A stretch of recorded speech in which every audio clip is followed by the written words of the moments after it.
Welcome to Ghoulish Gab, always spooky, always under 7 minutes. Today we're talking about food-based horror movies. Movies with food as a main thing. Yes. A main plot or just a thing. Point. Yes. Food. Food. Why don't you start us off with one? I'm going to start with, I feel like the most obvious recent movie would be 2022's The Menu, starring Anya Taylor-Joy, Nicholas Hoult, and Ralph, last name I can never pronounce. Tell me.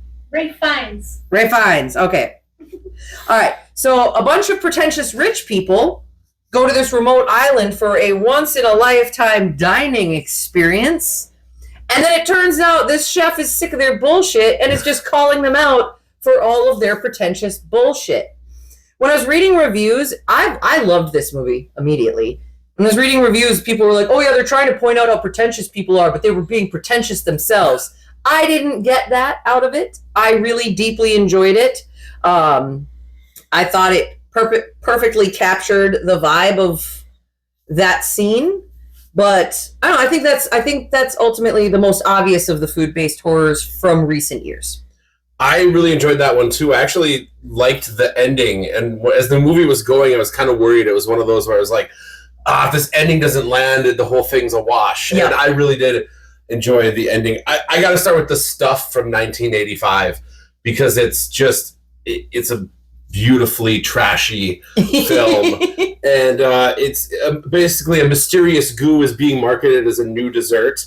But this tasty snack turns people into mindless zombies who just want more. There's some really great themes of consumerism and corporate greed throughout. Plus, it's just ridiculous and stupid and a lot of fun.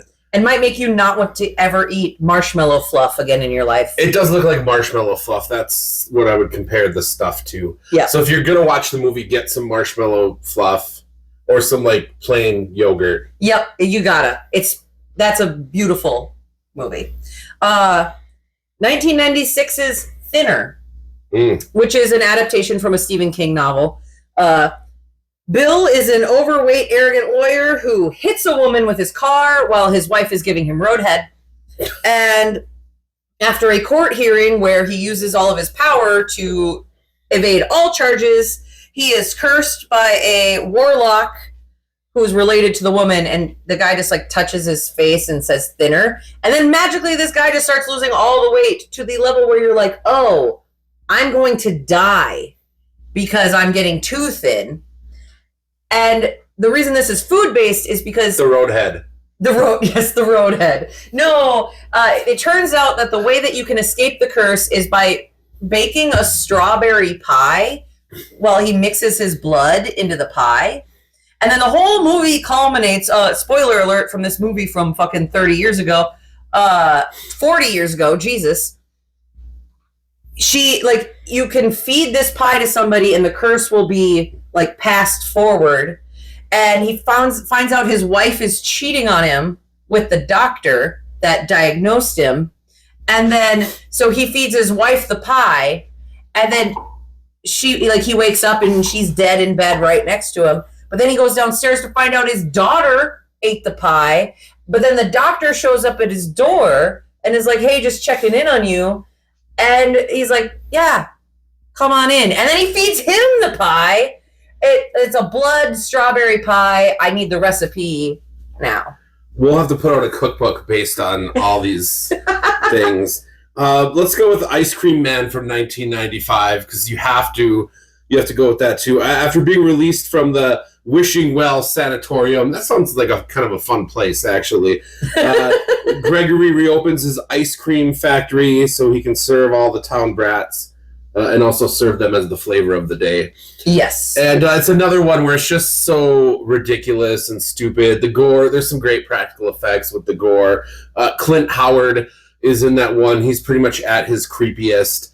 And it's 95, but it almost kind of feels like an 80s movie still. It has that vibe. It'd be a good double feature with the stuff. And then you can just have marshmallow fluff and ice cream.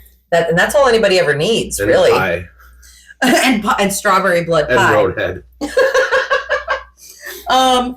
John dies at the end from 2012. So in this movie, people are taking, it's a very hard to follow movie, I find at some points. But they're taking this drug, which they've called soy sauce, because it's an injectable drug that does, in fact, look like soy sauce. And it can make you, like, see the future. But it turns out a side effect might be, okay, you could become a zombie. So if the fact that the drug is called soy sauce is not enough to make it food-based horror for you, there is a scene where a bunch of food, like this collection of, like, sausages and fish and beef and poultry and brains and things all form into this giant food monster that just starts attacking and kicking ass. It's a giant meat monster, which is also what some people call Roadhead. And I think if the movie does seem hard to follow, it's because they tried to cram a large book into a short movie. Very but that's true. a whole nother discussion. We have to mention Attack of the Killer Tomatoes, because how can you do something on food horror and not bring that up? It's not junk food, but tomatoes are fine. I love a tomato snack. But then I'm going to gloss right over that, though, and go to Attack of the Killer Donuts from 2016, which is kind of, somebody said, I want to do Killer Tomatoes, but with donuts. And they did. I mean, there's chemically enhanced donuts that go on a bloodthirsty rampage, and it's absolutely insane, and there's really not much more to even discuss with that movie. If you have Tubi, it's probably on there. It's one of those watch them in horror movies. Watch them in that order. Because I feel like they make references in Killer Donuts to tomatoes. I'm sure they do. I don't remember, but watch tomatoes, then donuts. Well, you're probably really hungry, so we're gonna cut it off there so you can go to the fridge. Let us know some of your favorite food-based horror movies. Okay, bye. Bye.